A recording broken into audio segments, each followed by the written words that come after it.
Yo, Rich Hovey. Yo, what's good, man? Yo, we're going to get to it real quick. I told you about this earlier, and you say you're going to get your list, but I got myself my top 10 favorite rappers of all time, to me. Let's talk. You know what I'm saying? So later on, this episode 1, 2 is going to be your episode, so I expect you to do something. Get your 10 ready, and we're going to break them down. We're going to break down my list. So let's start from the top, my G. I'm not going to hold you. I'm going to give you good explanations why I feel this way when it comes to my list. All right? So, boom. One of my favorite artists today, and hopefully he comes out with an album real soon. I'm putting Kendrick Lamar at number 10. Now, look, some people would be like, yo, 10 is that's too high for Kendrick. I mean, too low for him. So it's like, end of the day, he come out with an album in 4 years, right? He been in the game since Good Kid, Mad City, even though he had a couple mixtapes, Section 80, and all that. Right. You know about that? That shit was fire, but I don't count that as an album. These are only off albums, no mixtape love. So when it comes to the albums, he has 4 great albums to me, but a lot of people don't really see The Pimp a Butterfly and Damn as classic albums to them. Right. But I love those albums. Like, what you think, Kendrick Lamar at number 10 for a list? That's not too bad. I like. He's very lyrical. He's very. He's very. It's easy to understand his lyrics too. You know what I mean? So no disrespect. It's not a lot of jumbo, mumbo rapper type stuff. You know what I mean? So no fillers.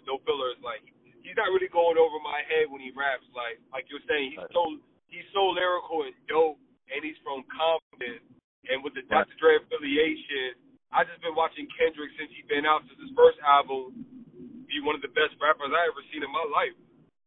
And it's crazy how he can put some stuff together. Like literally, I seen people put stuff together, but like he has a smooth vibe. Like he can still keep it hood, but then at the same time, he can give me that pop with those nice.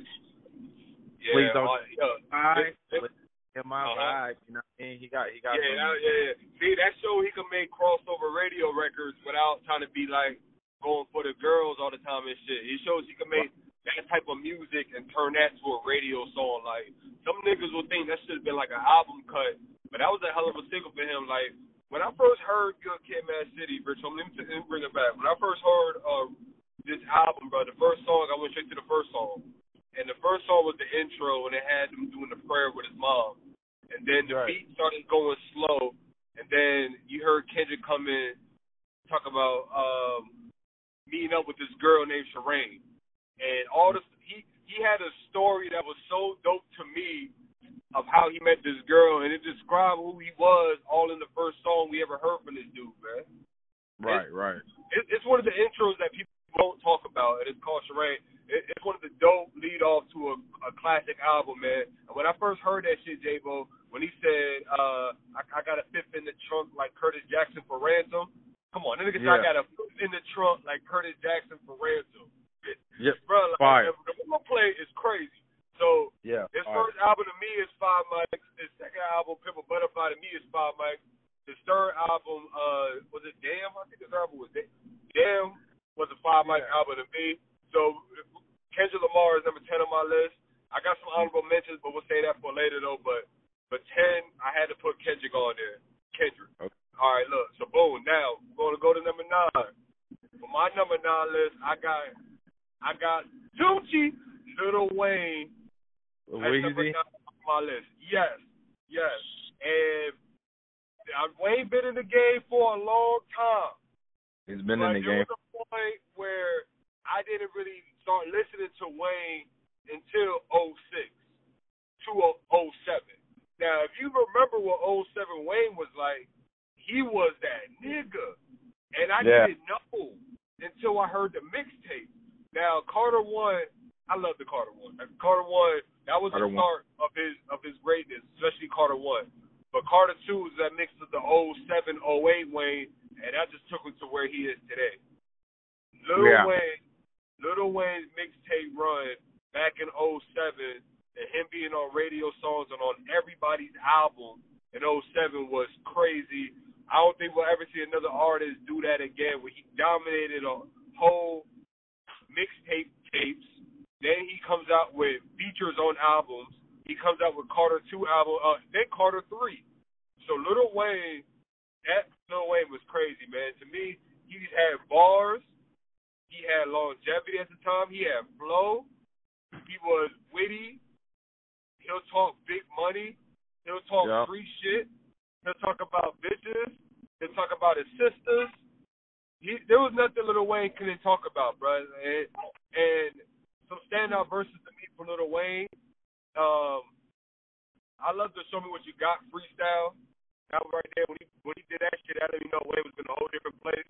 But I love what a track this on though.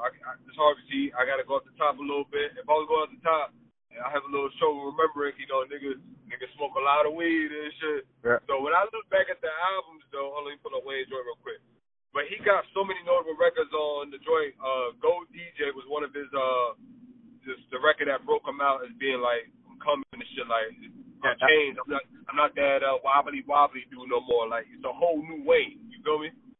I know that, but that 500 degrees people kind of sleep on. You get what I'm saying? But they did. They did. But like he wasn't crossed over yet. Yeah, people wasn't really listening to him like that. I was listening to him at that point in time when he had that 500 degrees. Yeah. I look at it. Song sent to me was Go DJ. This is the Carter.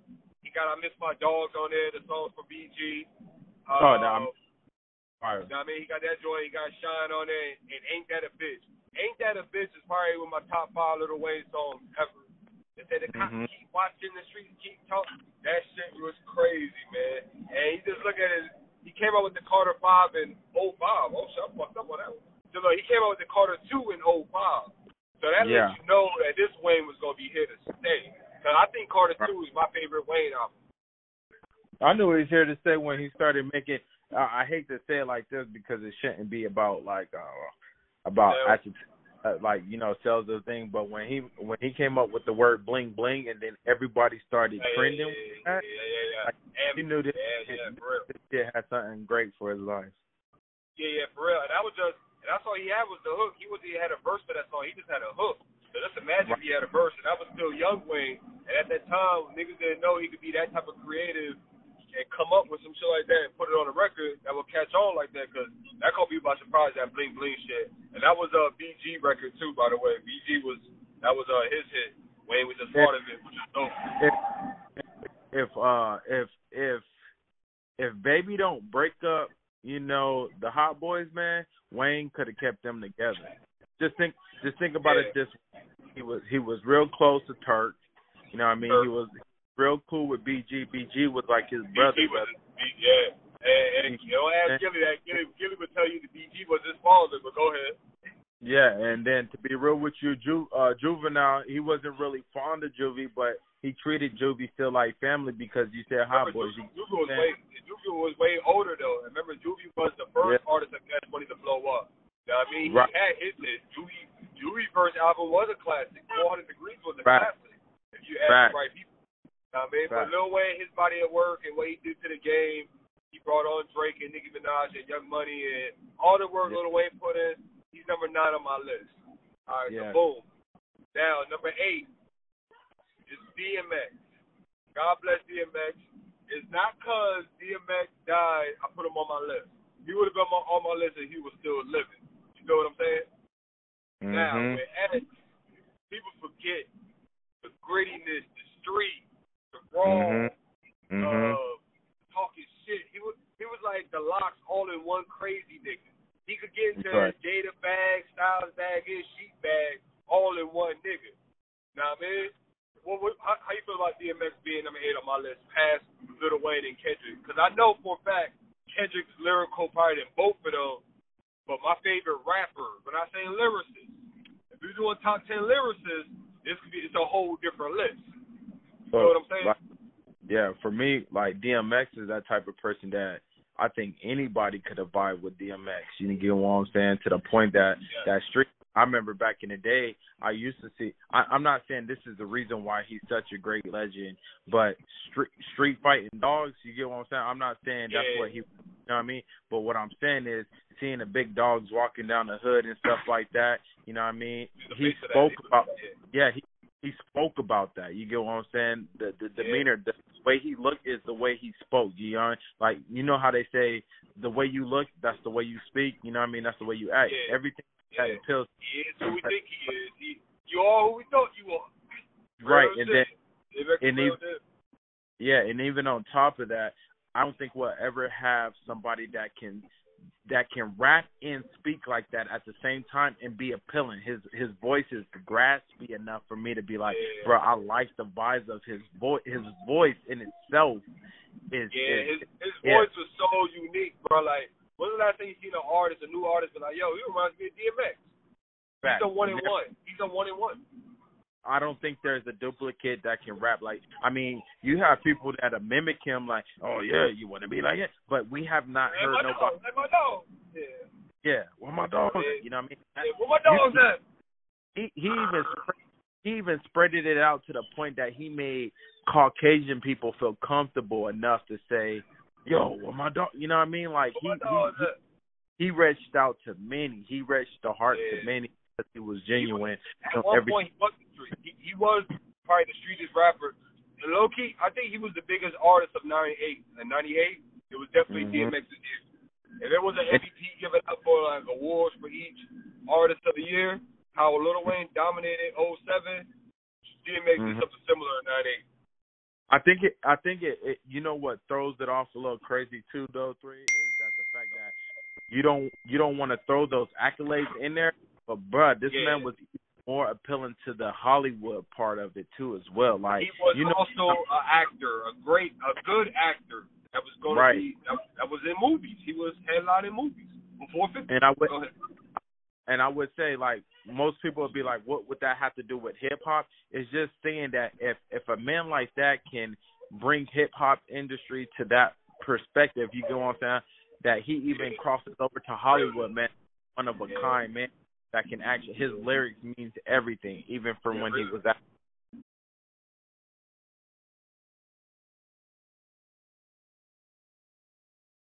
Yeah, he got so many standout records, but we can't really get all. He got so many records, hard to get all of them right now.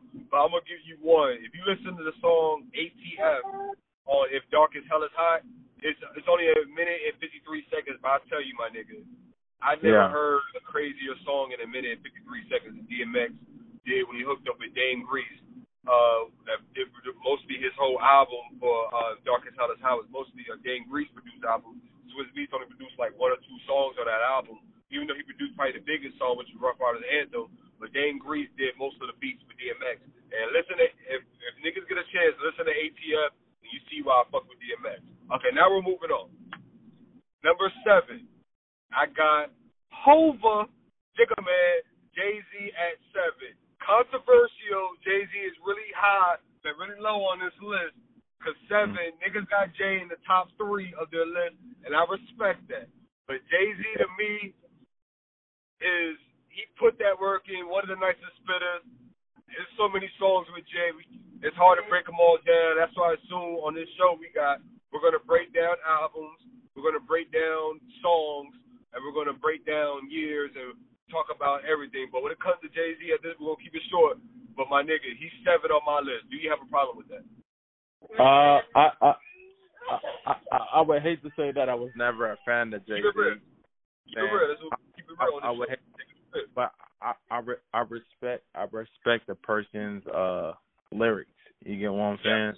Yeah. But it's crazy to say that I don't like him, but you get what I'm saying. But Jay-Z, he's a very good lyricist, and there is a few songs that I do like, and then there are a few that I don't rock with. You get what I'm saying? There's a lot of songs on Jay-Z's albums, my nigga, that are considered fillers. Like, those are songs you skip to get to the hotter songs. You know what I mean? Yeah. Jay-Z got a lot of, especially on his later albums, my nigga, he has a lot of skip-worthy songs on his album, from like Kingdom Come all the way down to fucking Blueprint 2. the damn American Gangster. Like, he has so many albums that you can skip songs and not get them feels, man. But he is one of the top respected rappers, man. Still, to this day, he came up with a song with Nas recently with Khaled. He's 50 years old, still rapping, my nigga. But I respect 2-3 on the way. Sorry to cut you off. I respect him too in the way because this man, like, he's a freestyler too, bro. Like he for his memory of witness, you know what I mean, and intelligentness, bro. This man is something crazy. Sometimes he can just go in a booth and just make a whole song just off of freestyling, bro. Yeah, he goes off the remembering. I mean, like he remembers his bars in his head, and he goes back in the booth and recites them. Yeah, I mean? Like, he's good with that. I mean, he's definitely dope with that. But niggas told you that he wrote Takeover though. Like Takeover, he broke that down because the diss Nas and Mobb Deep and go at and take a shot at X, he had to write that down. He wasn't remembering all that Nas shit. He wrote that for Nas. You can tell when you hear it. Yeah. Usually when it comes to a personal angle for people, you get what I'm saying? There's no reason why a person shouldn't be writing, bro. You gotta write because you can't remember all the personal stuff that you have for somebody. Exactly, bro. So Jay-Z, he has a couple dope ass records, man. Jay-Z catalog is crazy. I don't really need to say it because niggas know. But I just got Jay on my list, and with the people I got ahead of Jay, just moved the needle for me in my life more than Hov did. Even though Hov was huge, I was telling niggas to this day, the first song I heard when I walked into my middle school dance party in the 6th grade was Jigga, my nigga. That was the song. That was Jay's second album, his third album. So that lets you know I know Jay's whole shit, my G, but I still got him at 7, man. All right. Yeah. So look, we'll move on from Jay. Now we're at number 6 now. Number 6, I got this person on here. He's a flame spitter. He probably don't got a classic album, but he got the verses to make a classic album. You feel what I'm saying? So I got Jadakiss at number 6. Jadakiss, need I say more, man? He's one of the he's one of the quotable gods. Best 16s you could think of when you hear him on a beat. That nigga Jadakiss is fucking ill, man. What do you think about Jadakiss being number 6 on my list? You know what I mean? It's your list of where you have him ranked, but that's why I'm interested to hear, you know what I mean, your other numbers. But honestly, Jadakiss is one of my favorite. Going in the top 5 after this. Going in the top 5, but you said Yeah. Jadakiss is one of my favorite all-time rappers, bro. Like I like period, right? Yeah, bro. I like everything about Jadakiss, bro. Like, bro, bro, you can understand his words, bro. It's like you said, a lot of quotables. You get what I'm saying? He might not have like single hit records, but he has single. And he writes shit too. He writes for Puffy. He was writing for Puff Daddy at the time. Right. Now I'll tell you another reason why I got Jada so high on my list, because if you remember almost a year ago when Versus came out, one of the first verses they did was Jadakiss versus Fabulous. Now, going into the battle, my nigga, I was thinking real high on Fabulous. I knew Jada. Like, in my mind thinking like, yo, if Fabulous just play his club shit and like the shit like that niggas been playing, like I thought Fabulous was gonna have a chance of beating Jadakiss. But when Jadakiss came out, my nigga, and played Blackout, Recognize, Made You Look Remix, By Your Side, All for the Love. Like when he started coming out with all these records, it made me sit back and realize, I said, oh shit. I said, hold on. I said, Jadakiss is probably my top 5 rappers of all time now. Just for the fact that he just smashed so Fabulous. And the music he was playing, you forget how much street classic records Jadakiss has, man. He has some of the hardest verses on the hardest songs with the hardest features, man. Jadakiss is up there, man. Now, look, let me tell you this, though. In my heart, I know Kendrick Lamar, Wayne, DMX, and Jay-Z all got better albums than Jadakiss. Albums.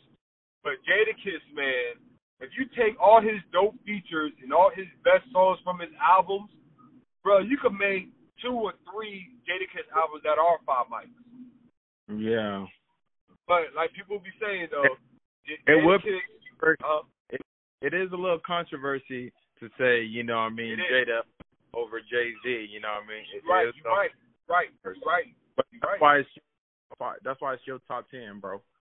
Yeah, but when you think about it, my nigga, if you was getting a song, my nigga, and let's say you send a verse to Jay-Z and Jadakiss, I'm pretty sure you know Jadakiss gonna send you some 5 mic heat, right? Yeah. He gonna spit that shit. Yeah. Jay-Z might not give you what Jadakiss. I feel like Jadakiss gives you more in the 16 and Hope. I know Hope is bad braggadocious. He like to talk about his money and talk about, his shit though, but Jadakiss keeps it hood. And I love Jada for that. Right. That's what I was gonna say. 3. It all depends on what type of angle you're trying to take. As in, you saying, all right, I want to collaborate with somebody. It's all about what angle you're taking. You know what I'm saying? So if I want to speak about something hood, I'm definitely going Jada. You get what I'm saying? Because I feel like if I was going to talk about, you know what I mean, on some, you know, swag, styled out, you know what I mean, keeping it smooth, boss stuff. Yeah, I mean, on some fly shit with my chains on. I can listen to Jada with my white tee on and nothing and don't give a fuck. But the whole shit is not gonna give me that same element. You feel me? Yeah, it all depends on your preference of what angle you trying to take with it. But I don't know it at all. Like I told you, a lot of people would think that that's controversy to pick, you know, Jada over Jay-Z. But like I said, Jay-Z, I can't relate with a lot of stuff that he talks about. You get what I'm saying? Not to say that he have enough, but with Jadakiss, my dude, like everything that he speaks about, you get what I'm saying? I can relate. Hey, what you think about the song? We'll mention one song from Jadakiss because there's so many, and trust me, if you know the songs that I know from Jadakiss, you can see why I got him in my 6. But remember that song, "Made You Look" remix? Yeah. Who had the best verse on "Made You Look" remix between Nas, Ludacris, and Jadakiss? I'm like I said, I could be biased, but that's because I'm going with Jada. Like I said, I even like Ludacris. I even Ludacris. Still was spitting too, but like I said, I'm glad you said Ludacris. So Ludacris is he's in my top 25. He's not in my top 10, but I got him. I tell you what, Ludacris is in that 20 through 11 slot for me, but he's not in my top 10. No, true fact is I'm in an agreement with that. I agree with you on that. All right, cool. Let's keep it going now. That was 10 through 6. Now we're going to my top 5 now. Real controversial top 5, my nigga. I'm not holding you, but let's go. Number 5, I got my nigga 50 Cent, nigga. Curtis fucking Jackson is in my top 5 rappers of all time. Now look, let me explain before you go in on this one, because now I lost you now. Now you're lost now, because 50 Cent, my nigga. Now look, after he got shot in the mouth, he stopped being all lyrical miracle and coming with the crazy bars, my nigga.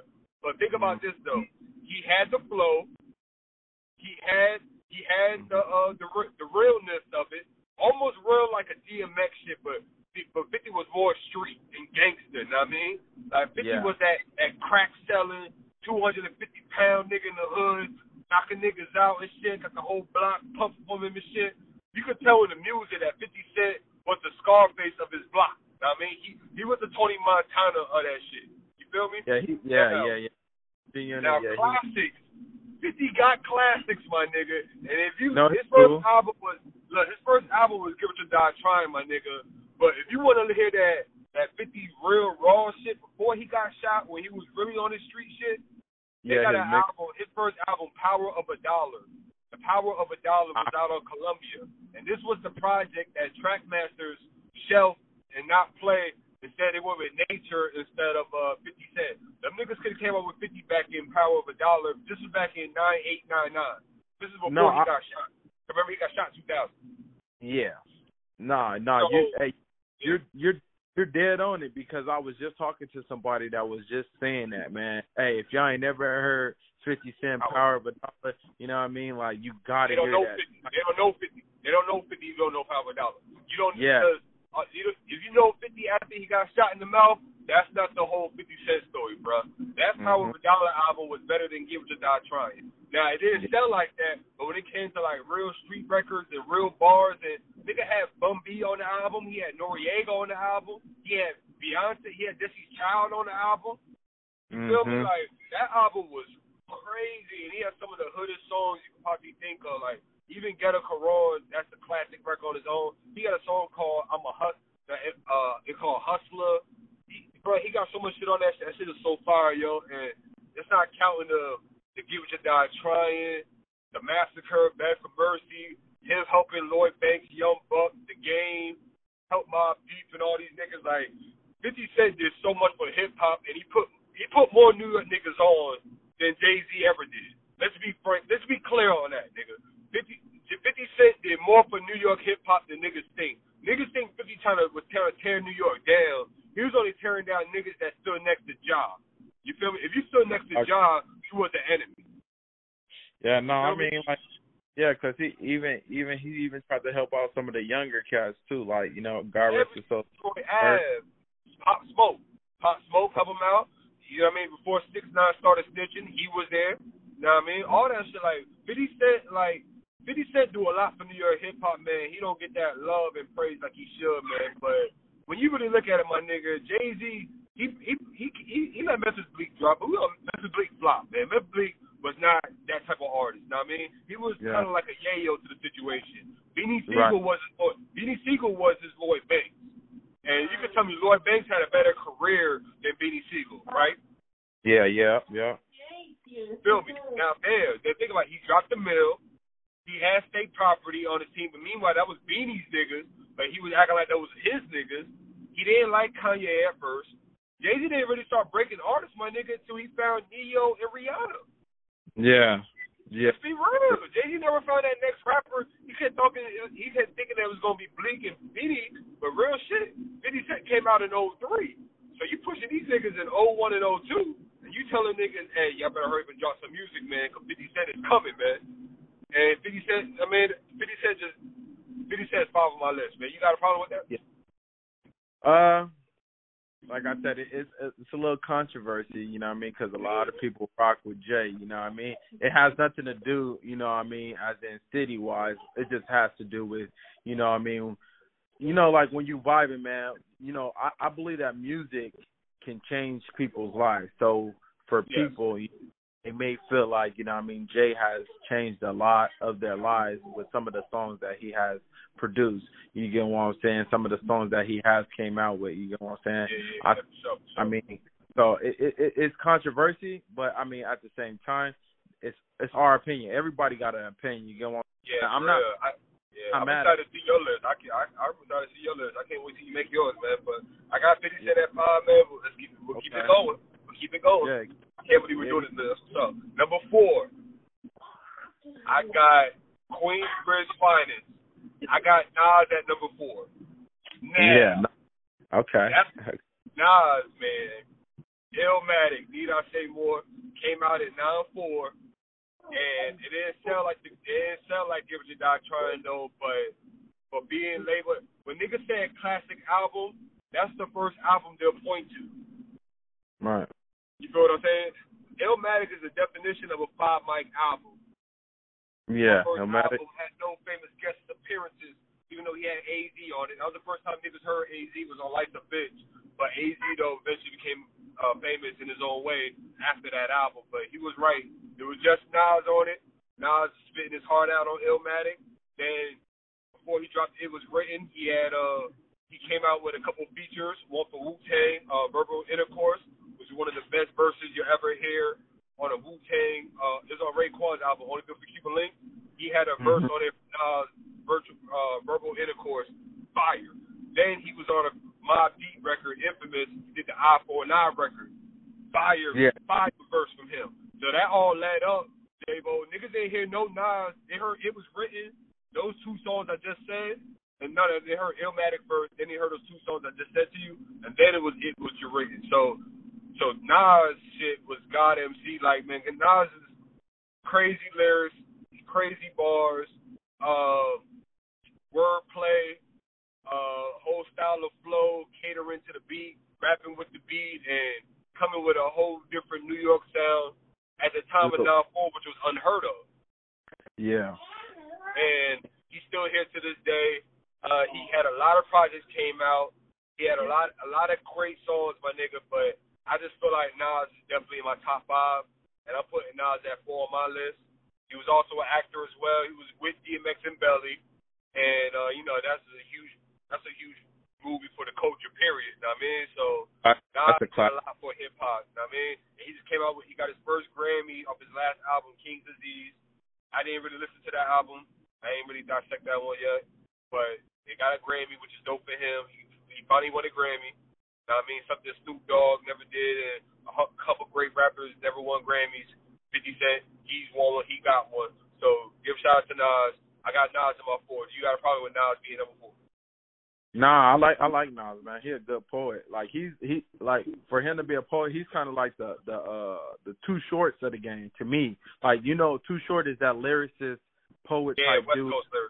West Coast lyrics. You get what I'm saying? For me, we made a West Coast list. Too Shorts on my list, but go ahead. Yeah, and for me, like Nas, he reminds me of the old school. That is. Nigga said, yeah, he reminds of, like, he's an old school rapper for sure. He's like a mixture of like Rakim and like Kool G Rap, and a little bit, probably a little bit of that West Coast shit. Niggas West Coast shit been out for a while, and they been had that gangster shit. So niggas in the East Coast was, if it was any type of music, my nigga, that was hip hop, it was getting played in the early days. He got that Slick Rick vibe too. As well. Storytelling, and such a poet, man. Like Nas is such a poet with his shit, man. He got so many classic verses, my nigga. And Nas, man, he's on my list at 4, man. So now we're down to the top 3. Now, this is where it gets crazy. This is where it gets crazy, man. Yo, right here, bro. Let's see. Yo, number 3. Slim Shady. I got Eminem at number 3 for me. From Detroit, I got Eminem number 3 on my list. Is that an issue with you before I explain? Okay, no. Hey, nothing wrong with him. I feel that. What's Gucci with him, man? You know what I mean? I could explain. All right. His first album, Slim Shady LP. I love that album. I love that album. I know he sounded like a real white boy on that album though, but my nigga, Rock Bottom is one of my favorite songs ever for Eminem. If I Had, one of my favorite songs for Eminem. Role Model, one of my favorite songs for Eminem. The list, that first album is fucking crazy. He got a song on there called As the World Turns. It's a storytelling record about him about to get raped by some fat bitch, then he ends up raping the fat bitch. It's a crazy ass story, and it's funny as hell. Jokes all over. Eminem is funny with it. His second album, Marshall Mathers LP, loved it. Way I Am, I loved all that shit. Third album, Eminem Show, he sold a lot of records. We're not real big on talking about albums that sold and shit. He's not on my list because he sold a lot of records. Because if that was the case, I would have had, there'd been a whole different thing. We going off sales, you feel me? But come on, Eminem with the lyrics, he's lyrical as fuck. Very lyrical, crazy. He was ahead of his time. He rapped fast, witty. The delivery was crazy. The Dr. Dre stamp. Dr. Dre on the beat, giving that nigga some beats, and he's spitting some shit, Detroit shit. He was a battle rapper, and he used to beat niggas' asses in battle rap and all that. Like, 8 Mile. Did I say more about Eminem's top 3 of my list? Because Eminem. No. I can't think of all the top. But shit, man. I think I can understand your vibe with him, because my vibe with him is, what I like about him is that he stayed true to who he is. Who cares about your skin color? You get one. So he remained to be him, and he did something that most people wouldn't do. Like, before, people would shoot fire talking about, well, what about your mama? Nah, he made, like, on some real stuff, not trying to make fun of his mama. Well, I wouldn't say he wasn't trying, because he blatantly didn't give a damn. But for most of it, you know what I'm saying? Nobody can shoot fire at him about his childhood or his parents. His parents or his. Remember, not to cut you off, Andy. Remember on 8 Mile though, when he battled Papa John? I know it was a movie and all, but him just rapping about all the shit he went through and just gave it up to niggas and to tell people something they don't know about me. Like, Eminem didn't give a fuck about having his business out on the streets. But go ahead. Right, he didn't. No, he really didn't care about, because the thing about it is he knew how the industry was. Eventually, it would get out. You know what I mean? A lot of stuff we try to cover up as people, as humans, as a cult. You get what I'm saying? And M is all like, if I just be who I need to be, people can vibe with that. That's why a lot of people vibe with him, because he's being himself. Because we were taught that you got, don't say this, don't say that. You know what I mean? You'll snitch for this, you'll for that, which there's rules and regulations to everything that you do on the streets. You get what I'm saying? But for Eminem, man, like, real with himself. I mean, he is. I fucks with him, yo, for real though. No count, I ain't gonna hold you. Eminem to me is like, he's definitely number 3 on my list though. But I can easily have him at 1 in a way, but I'm putting him at 3 for now. But he has so much great music, man. And he did so much for the game too as well, man. Like, he put niggas on too. He put like Obi Trice on, D12 on, and fucking he the one that he had the balls to sign 50 Cent, man, when niggas was scared to sign him after he got shot. Not Nas, but Eminem, man, Proof, God bless the dead, Proof. You know, Proof was copying all the mixtapes and shit. Him and M used to say, listen to these mixtapes. Then he heard the song "You Not Like Me," and he gravitated to 50 Cent, man. Whoever thought Eminem would gravitate to a nigga like 50 Cent, right? Then all of a sudden, bam, he links up with him, signs him, taking the Dr. Dre, they make hella songs, then all of a sudden, this nigga sitting with "Give What You Die Trying" in his hand. Like, Eminem did so much for the game, my nigga, and doing movies and shit and putting people on, and he beefed with people though, but he ain't really beef with like the Jays and the Nas. He would beef with like the low tier, like the Dinos, and making fun of the pop groups and all that. He stayed in his lane, yo, for real. Like, Eminem stayed in his lane and did him, my nigga, and he's one of my favorites of all time. Well, you know, it's that saying that when you see that white boy, like, don't mess with that. Yeah, the white thing trips me out a little bit, because at the end of the day, my nigga, he's really an artist. It don't really matter what color you are for, like, to be an artist. Because there's an interview with Eminem on Rap City back in 1999. I suggest you watch it, with Joe Clair. He's on the street. This is when he came out with his first album. Joe Clair asked him, like, how's it feel to be labeled as like a white rapper and shit? And Eminem, he was having fun with it, but he heard that, he got kind of serious and kind of broke down for the fact how he don't like to be seen like that. He likes to look at the music, because when you listen to the songs, you're not seeing me, you're listening to it until you do a video, obviously. But niggas, like, he broke it down to a point where it's like, yo, I'm just an artist, and he's one of the greatest artists I've ever seen in my life, yo. Eminem is top 3, man. Yeah, that's what I said. I was trying to say on that 2-3 is like, you know when you see that white boy, like, you know he dope. You know what I mean? Everybody got that. He's my favorite white boy, right? Eminem's my favorite white boy, right? Yeah, you know what I mean? Like, that's my homie right there. You get what I'm saying? It's like, just don't mess with that nigga, because that nigga got some stuff with. So what, like you were saying, like, he wasn't beefing with some of the top tier people, because some of the people knew, like, yo, it's gonna take a lot for me to come out my bag to try to battle this man. He could possibly end my career, or we just gonna balance it out. So M is a dangerous man. Forget color, like you said. M is a dangerous man lyrically and when it comes to this music industry, bro. Nobody trying to battle that. Word, nobody want to battle. Hell no, for sure. Hey, but look, let me ask you a quick question about Eminem before we go to my number 2 person. Hey, I know Nas said it on Ether. He said, "M murder you on your own shit," talking about Jay-Z with Eminem on Renegade. Now, to you heard Renegade. Who you think had the best verse without Nas saying that? Like, when you first heard that song before Ether came out, who you think had the better verse, Eminem or Jay-Z? I ain't gonna lie, man. I was rocking with M only for the simple fact some of his wordplay of what, like, back in the day, what he's saying. Nowadays, everybody want to talk like they got something to say. You know what I mean? Stuff like that. But to me, I just felt like he was damaging the track. Don't get me wrong. Jay-Z did what he did, but at that time, M was just coming with bars. Hey, I can't wait till we break down these albums and these artists, man, because I'm definitely going to be writing some shit down. I got so much shit I could just write down and go off of. But number 2. We're going to number 2. I got Best Style Finders. I got Notorious B.I.G. as number 2 on my list. Now, that could be a little controversial a little bit, but look, low-key, though, Biggie didn't have all the work because he died so early. The nigga died when he was 24 years old.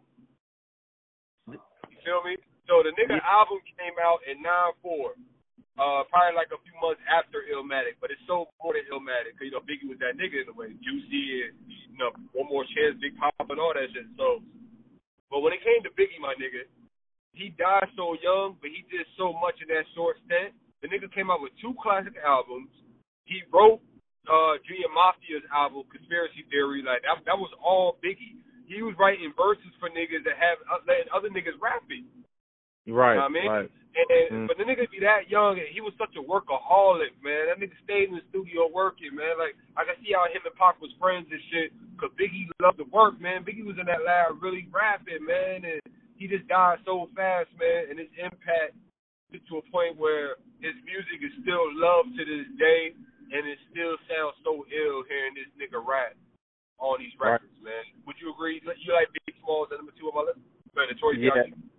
Yeah, like, no, I like B.I.G., man. He's another one of those DMX to me, like, as in appealing voice. Street rappers, for real. And like you said, he's a pioneer, as in like one of those godfathers to the New Yorks. You know what I mean? You know, that's like in my opinion. You get what I'm saying? Because he was actually out there getting it. You know what I mean? People knew him for in the streets battle rapping too. Just like hustling, battle rapping. You know, linking up with Puff Daddy. You know what I mean? Linking up with Puff Daddy and helping Puff Daddy live out his dream and start his Bad Boy label. He needed that artist. He had Craig Mack. He had Biggie Smalls, man. No cap, man. You know, Biggie Smalls was fire, man, and the Biggie Smalls on that Flavor in Your Ear remix, and there's just so many classic verses from Big. Even his last album before he died, you could just hear in that album, my nigga, that he was gonna make like 7 albums that was fire. You could just tell, like, he wasn't coming up with no whack shit. Like, Biggie really had no skip songs on it. Even if you can skip a Biggie record, low key, it's hard to skip a Biggie record, not knowing if he was still alive, so he make it the way and all that stuff at such a young age, man. Like, them 2 albums was fire, man. And he would think about it. He was only 24, right? So he could have been working with other artists. He could have worked with DMX down the road. He could have worked with more Jay-Z songs. Him and Jay-Z could have did an album together. So just think about all the stuff that didn't happen, all because he died so early, man. You know what I mean? Like, Biggie and Drake, like, Drake has this too. Like niggas said that if Biggie was still alive, his career could have probably been like Drake's.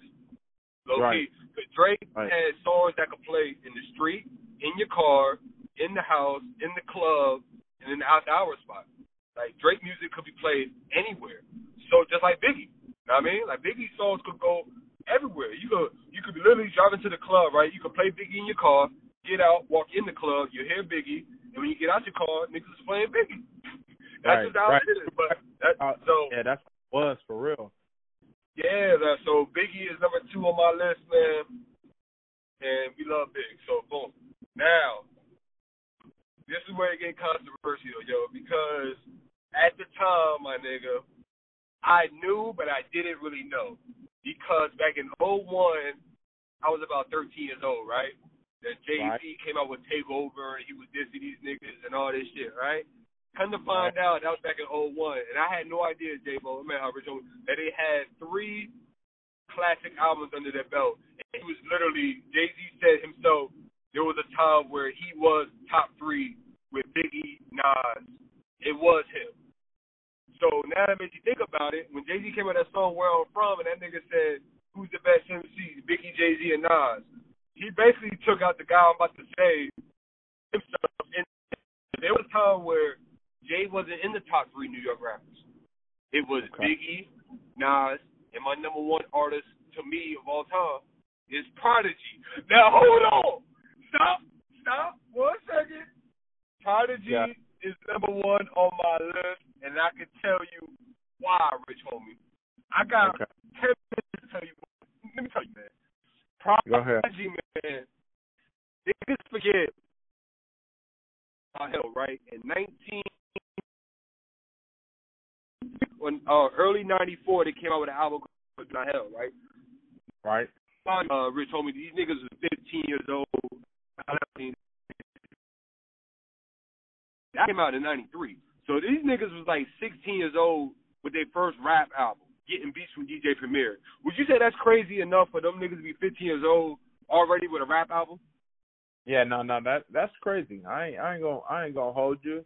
That's crazy. And now, this way it gets really crazy. Now, that first album flopped. It wasn't a success, so they came out. They had to go back in the lab. The budget was low. They had a new label situation with Loud Records because after the first album flopped, they got dropped from their label, so they had to recoup. But need I say that Nas Illmatic came out in 94, and the whole Queensbridge was playing Nas. So them niggas, they heads like, yo, we got to come back strong with some shit. Right. What these niggas do? These niggas 19, 20 years old, Rich homie, and these niggas make the Infamous album at 19, 20 years old. Now, the Infamous album might be the best hip-hop album I heard in my life. I'm sorry. I listened to all the niggas we talked about. I listened to all they shit. And I'll tell you what, Rich homie, this Infamous album got me by the neck, and I can't stop listening to this shit.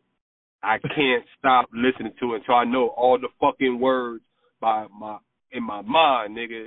And I'm such a fan of these niggas. I started noticing things, man. That nigga Jay-Z, man, he been knew about these niggas. Because on the song called Where I'm From, when he said that one line, I'm from where you and your little man hung in every verse in your rhymes, he was talking about Prodigy and Mobb Deep. And the whole reason why he said that, because on a song called Trife Life, Prodigy is the only nigga in rap history at the time to mention Marcy, as in Marcy Projects, on the record. So with Jay-Z being in the hood in 9-5, remember, Reason Without didn't come out till 9-6. So while he was in the hood, niggas was playing that Illmatic, and niggas was playing that Infamous in Brooklyn. Everybody in New York was playing this shit. You feel what I'm saying? So boom. Now look, Prodigy was 19 years old, my nigga, when he spit that Shook One's 2 verse. Shook One's Part 2? He was 19 years old rapping like that.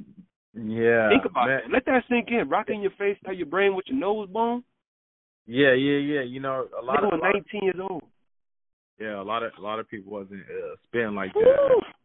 Like that. Nigga was 19 years old, and he had one of the hardest verses in hip hop history to this day. And the beat, that nigga Havoc, his man cooked the craziest beat. That nigga made that beat in the projects in Greenbridge. Yeah. Bruh, this nigga Prodigy got so many fucking 5-mic verses. It's fucking insane, man. Hell on Earth, classic. Murder Music, classic. The nigga got him out with an album called HNIC, and that's just a classic too. This shit's so fire, you can't even find the album in the store or online. I went on Amazon. I'm about to buy that shit for $20 because somebody's reselling their copy. You can't find it. It's not on Apple Music or none of that. Remember that album got Keep It Thorough on there. You got a song in there with BG, but my nigga, you got the Prodigy, man. To me, man, Prodigy was my favorite rapper, and I never knew it, man. I never knew that this nigga Prodigy was my favorite rapper until I heard Infamous. And was in shock of what I heard. Okay, yeah. Remember, this is just your top. You know what I mean? It's my top. So, peoples, you get what I'm saying? Don't take offense of what my man is doing. I feel you though, my nigga, but look though, man.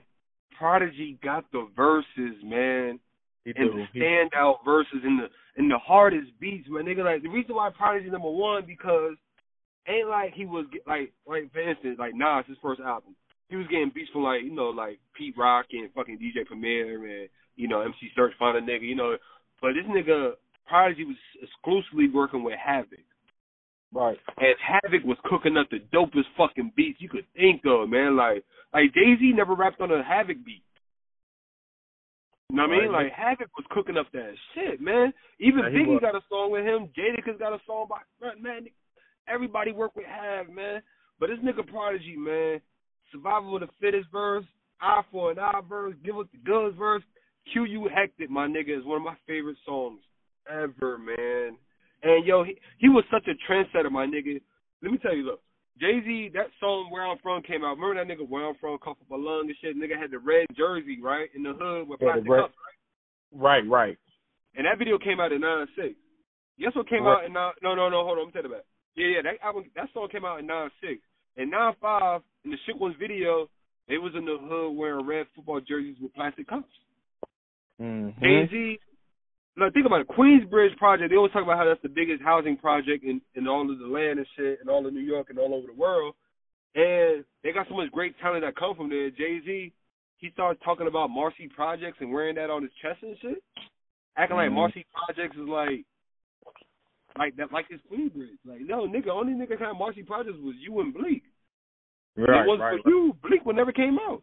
But Nas, when Mobb Deep came out, don't forget, Noriega, Capone was out there. You got motherfucking Molly Marr. You got, bro, there's so many legends in Queensbridge, ridiculous, man. But Prodigy, man, Quiet Storm, man, one of the best verses songs I ever heard in my life.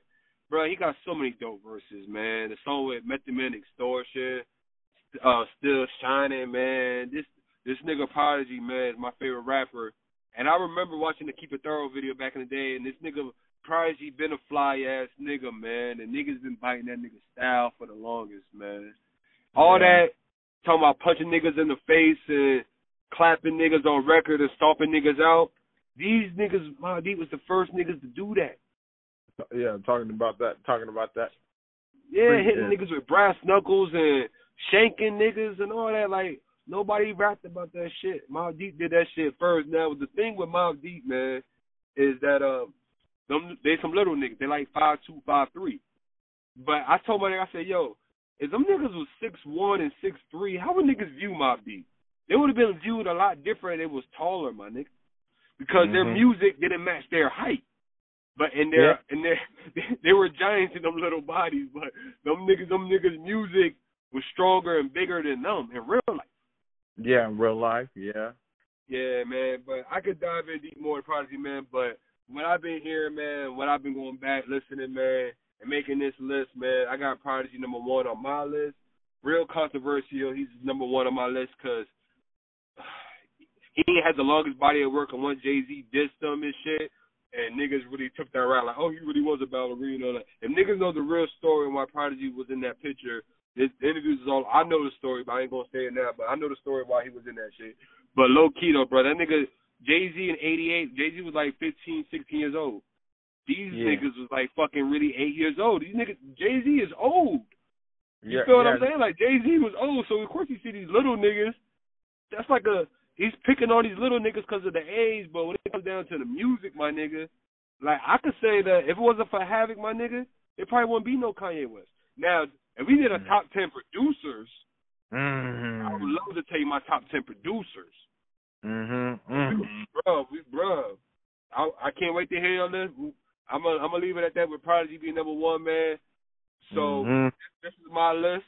I had some honorable mentions. I had Drake on my list before. I had Method Man and Redman on there, but I just said rearranging.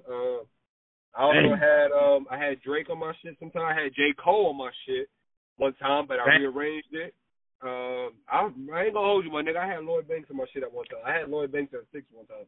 I had Lloyd Banks right behind 50 in a way, because niggas, Lloyd Banks ain't getting his flowers like that, man. But low key though, I always told you, my nigga, if G-Unit just consists of 50 Cent and Lloyd Banks, they would have been the 2000 Mobb Deep and fucking been crazy. So Lloyd Banks could have got on. He was on his Prodigy shit. I'll tell you that right now. He was that type of individual artist where the music just stood out. Because niggas don't give Prodigy the credit though. But if you listen to Prodigy, my nigga, the first 2 bars he always spits, he'll tell you himself those are his 2 best bars. Because he likes to rap his best bars first, just to grab the nigga into the verse. That's why when Prodigy starts off with a verse and it's so strong, it's because he's trying to grab you in and pull you into the whole verse is done.